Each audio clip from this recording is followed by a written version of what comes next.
Massachusetts. It's theCUBE, covering HPE Big Data Conference 2016. Now, here are your hosts, Dave Vellante and Paul Gillen. Welcome back to Beantown, everybody. This is theCUBE, the worldwide leader in live tech coverage. Mike Schutz is here. He's the General Manager for Cloud and Enterprise for Product Marketing at Microsoft.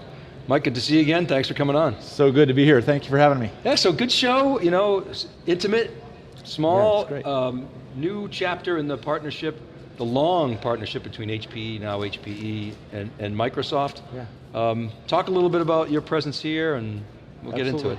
Well, it's great to be here at this HP event. It's a real milestone in the partnership that we have. Last year we announced a partnership across hybrid cloud. We really share the vision that customers are going to be in this hybrid cloud world for a very long time to come. Customers are betting with their feet and moving to the cloud really rapidly. But they've got a lot of existing investments and applications and data in their existing environment on premises, and we really are interested in helping customers harness all of that. And so that was the foundation of the deal that we, and the partnership we created with HPE about a year ago. And now this event is specifically focused on some of the things that we've done since then. And HPE has brought Vertica and Haven on Demand onto the Azure platform, which is really, really exciting. So I got to ask you, don't hate me for saying this, but Microsoft has completely changed, at least from an outside observer's standpoint. We used to talk about how Microsoft was kind of protecting the past from the future, and you know, Satya has injected a whole new, and I'm sure you know, it's not just him alone, but a whole new sort of energy into the company. And suddenly, Microsoft is highly relevant. Of course, Microsoft's always been relevant for the developer community, but now it's where the action is. You've got real tailwinds, taking advantage of all the industry trends. What's that been like? From an outsider looking in, that's my description. Is it at all accurate? Is it reasonable, what I'm saying? It's a fantastic time to be at the company. Our interactions with customers are unlike they've ever been in my 14 years that I've been at the company. The engineers at the company and people who work there are now, we're able to work on anything that they want and really just serve the needs of their customers, and it's just a tremendous, and we're building a great business around it too. And so it's not, we didn't have to sacrifice anything along the way, and we do get a lot of surprises when we tell people that, you know, almost a third of all the virtual machines running in Azure are running Linux. And we do a deal with Red Hat where we're really treating Red Hat Linux as a first-class citizen on our Azure platform, or we open source PowerShell for IT pros, a really powerful scripting language that's been at the heart of Windows Server for a very long time, and now it can run on Linux and help Linux IT pros as well, and so .NET on Linux. And so we've just done a lot of things.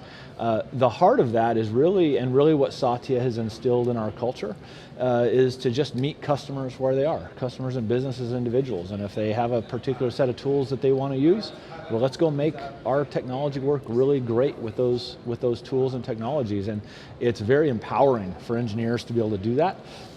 And the reception that we received from our customers and the new customers that hadn't seen us for a while, really energetic to see. So we're very excited about it. So I'm glad you talked in your discussion today about scale. I think scale is really important. You guys obviously do, although it's kind of under it's plumbing, right? And people generally don't like to talk about that, but it's important because, I mean, the winners are going to have scale in this cloud business. You gave a stat that you've got more data centers than X and X combined. What's the statistic there? Well, we've been really investing heavily in building out this global scale cloud infrastructure for customers to bring and run their applications and bring their data and analyze across it. And so right now we operate in what we call data center regions. These are clusters of data centers. And we now are operating in 26 of these data center regions, and we've announced a total of 34. And so we've got 8 more that haven't yet opened, and we're building them out rapidly. And this 26 number is the stat that I cited, is more than Google and AWS combined. Okay. And what's important about that for customers isn't the number necessarily, it's really that their applications and their data is closer to them. They don't have this speed of light problem, and whether it be geopolitical or data sovereignty reasons, or just end user experience reasons, they want to have those applications close. And so we're really reaching out and investing to be close to our customers. And we've invested on the order of $15 to $20 billion in building out this global scale infrastructure to provide a foundation for customers. And at the end of the day, it's plumbing. We want it to be invisible. We just want it to be there, just like electricity's there. Mm-hmm. And so we're investing heavily in that. And that's kind of the foundation of a lot of our investments. And then really building this world scale set of comprehensive services on top of it. Infrastructure as a service, platform as a service, and software as a service. And we're really the only vendor today that is a leader in both infrastructure as a service and platform as a service. If you look at Gartner's Magic Quadrant, we're the only global cloud provider that's in both. And so customers like that comprehensiveness of offering that we have built on this global scale infrastructure. You said, I believe I'm quoting you correctly, 40% of your cloud infrastructure is Linux now? About 1 in 3 virtual machines are running Linux today. And in our Azure Marketplace, which is a place where customers can go to look at partner solutions that are built on the Azure platform. This is for an example where Vertica shows up today. Vertica 8 is available on the Azure Marketplace. They can go there and very quickly spin up a pre-provisioned virtual machine. Mm-hmm. About 60% of all of the 3,800 solutions in the Azure Marketplace are running Linux. And so very much an open platform today, whether not just the OS, but you think about databases, it's not just SQL Server, obviously we've got Oracle and DB2 as well, Hadoop, on up the stack, Java, Node.js, and so we're really making sure that whatever customers want to use, whether you're an IT pro, a DBA or a data scientist or a developer, all those technologies are there that you can use your existing technologies, but do it in a first-class way in our cloud. So maybe this is kind of a tail wagging the dog question, but did the new embrace of open source of Microsoft, was the cloud sort of driving that? Because customers were saying, I want to be able to use Linux in the cloud, and it wasn't really an option anymore not to respond to that need. Well, a little bit of both, absolutely. You know, we certainly, we look at your enterprises today, it's a mix of Windows Server and Linux.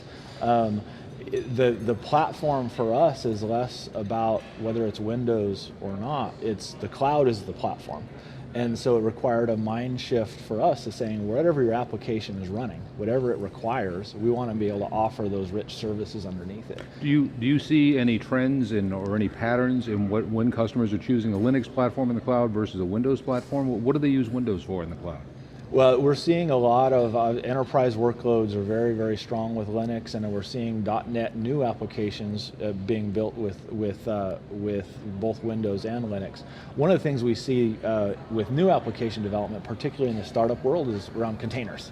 And so we've got a great relationship with Docker and that ecosystem, and we're building container support into the next version of Windows Server that'll be released here in a few weeks at the Ignite conference for us. And so customers who are using Docker and containers can now build those not only on Linux, but can do it on Windows Server as well. So we're kind of merging the Linux and Windows development community with a common language of containers. And those could be used .NET or open source. You talk, Mike, about your big part of your job is helping customers move to the cloud. What does that mean? What does it entail? Well, I talked about earlier today that kind of every customer has their own journey to the cloud. They've got their own set of applications and needs, and they're in different industries. And so a big part of what we do is, one, we want to make sure that we have a great destination for them with Azure. And so that's a lot what we've talked about up until this point. Then we have a really great set of people that are Microsoft employees as well as our partners who can help have a dialogue with an architect at an enterprise customer and talk to them about what are their business challenges, what are the things they'd like to do, and what are some low-hanging fruit applications that they could move to the cloud, and then where do they go from there. And so a lot of the work that we do is talk about what's their first cloud app, what's the next one, and then when they really start to think about data center migration, how that might work over time. Bob Youngjohns, sorry. Yeah, please, go ahead. Bob Youngjohns was on with us earlier, and he was talking about HP's cloud strategy being sort of a disintermediation. I mean, they want to be a layer underneath the cloud and make it transparent to their customers which cloud they're using. Is that a problem for your relationship in the long run, when they are kind of disintermediating you out of the equation? Well, you know, there's clearly choices in cloud platforms customers can use. We believe that that what we have a really deep shared vision with HP is that customers are going to have this on-premises infrastructure and their cloud infrastructure, and they do want to hide some of that from their end users. And so we believe that the things we're doing with HP, they can run Azure technologies in their data center. They can also run their existing technologies in the Azure data center. And so it's less about disintermediation and more around helping customers not have to think about an either or an or, but just in terms of they can use to the cloud and use it on the terms that make sense for them in their environment or in the public cloud. So let's talk more about that sort of hybrid vision. So I live in a very old home. They don't make them that old in Seattle, I don't think, Mike.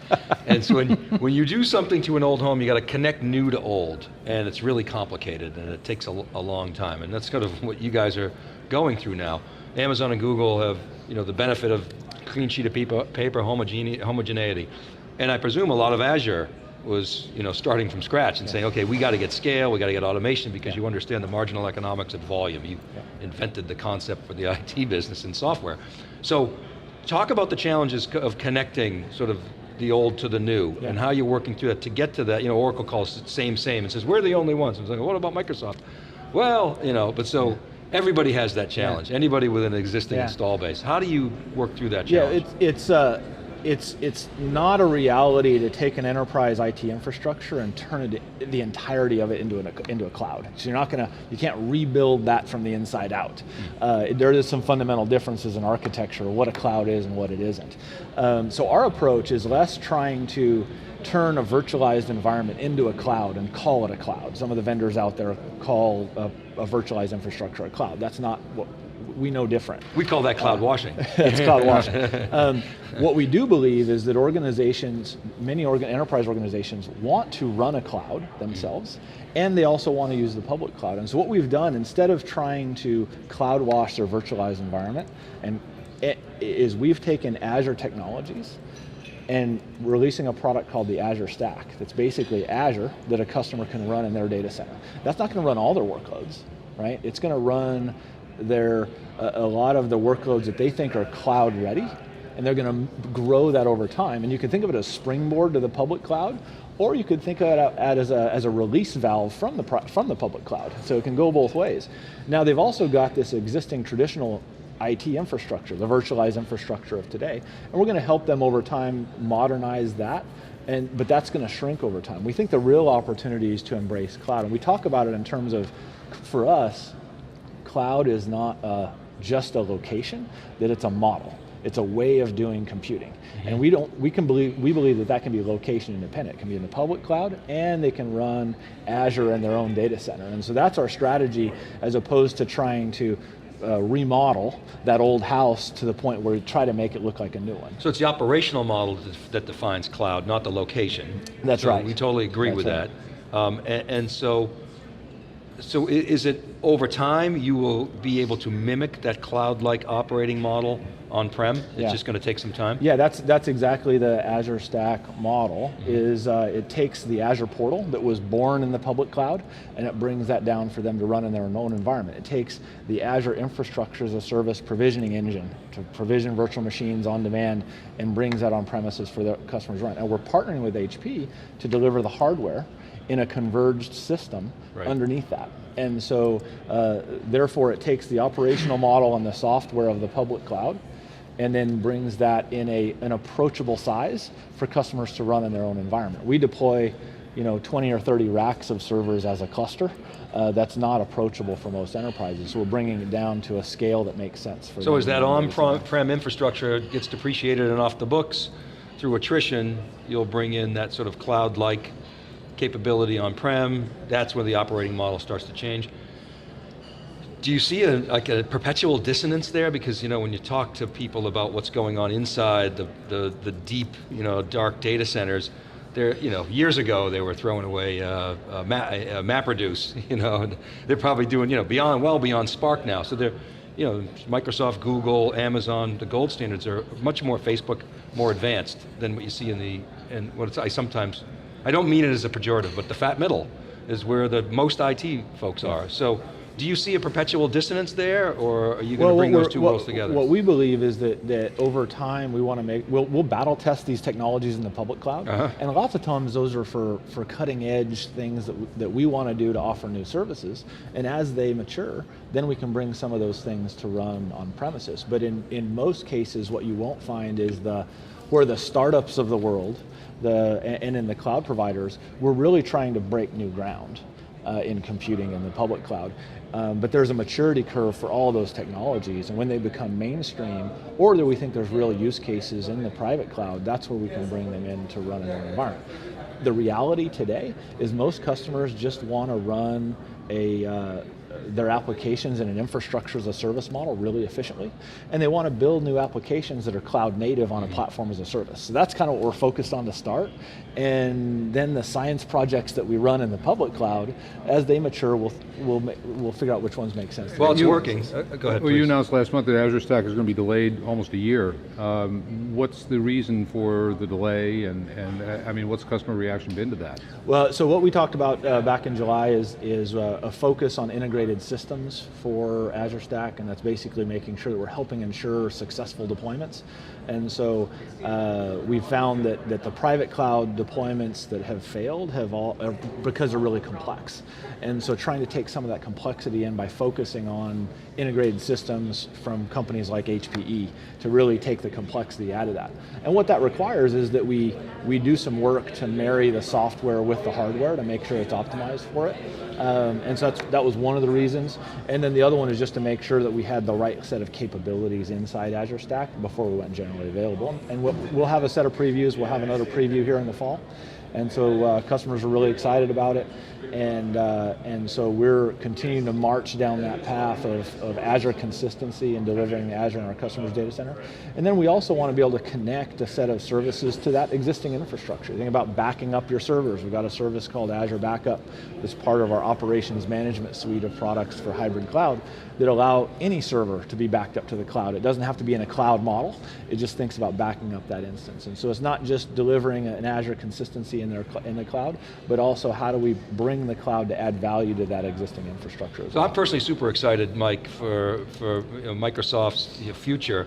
It's like you're really getting back to your roots. I mean, notwithstanding your dominance through an operating system, the real roots of Microsoft, in my opinion, are you're real easy to do business with. You got super cost-effective software products. You've got a partnership mentality and a really clean business model, and you're super developer-friendly.